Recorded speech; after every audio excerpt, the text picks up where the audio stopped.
श्वेतपद्मासना देवी श्वेतपुष्पोपशोभिता श्वेतांबरधरा नित्यं ಶ್ವೇತಗಂಧಾನುಲೇಪನಾ.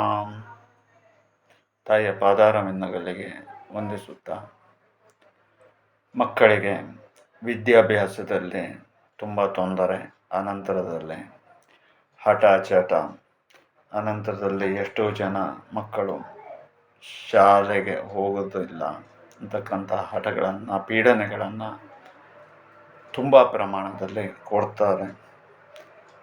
ತಂದೆ ತಾಯಿಗಳಿಗೆ ಆಸೆ, ತಮ್ಮ ಮಕ್ಕಳು ಓದಬೇಕು, ಚೆನ್ನಾಗಿ ಆಗಬೇಕು, ಜ್ಞಾನ ಸಂಪಾದನೆಯನ್ನು ಮಾಡಿಕೊಳ್ಬೇಕು ಅಂತಕ್ಕಂಥದ್ದು.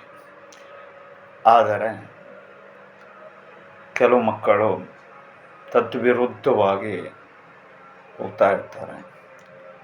ಅಂಥವರಿಗೆ ದರ್ಭಾ ಚಿಕಿತ್ಸೆಯನ್ನು ಮಾಡಿಸುವುದರ ಮೂಲಕವಾಗಿ ತಾಯಿಯ ಒಂದು ಸಂಪೂರ್ಣವಾದಂತಹ ಅನುಗ್ರಹ ಹೇಳ್ತಕ್ಕಂಥದ್ದನ್ನು ಅವರಿಗೆ ಮಾಡಿಕೊಟ್ಟಲ್ಲಿ ಅವರು ಹಠಚಟದಿಂದ ವಿಮುಕ್ತಿಯನ್ನು ಪಡೆದು ವಿದ್ಯಾಭ್ಯಾಸದಲ್ಲಿ ತುಂಬ ಒಳ್ಳೆಯ ರೀತಿಯಲ್ಲಿ ಆಗಿ ಬಂದಿರತಕ್ಕಂಥದ್ದನ್ನು ನಾವು ಎಷ್ಟೋ ಜನ ಮಕ್ಕಳಲ್ಲಿ ಕಾಣ್ತಾ ಇದ್ದೇವೆ.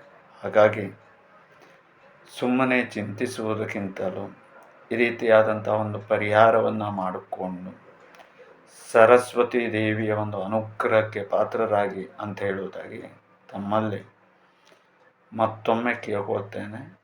ಸಾಧ್ಯವಾದರೆ ಮಾಡಿಕೊಳ್ಳಿ, ಒಳಿತನ್ನು ಕಾಣಿ.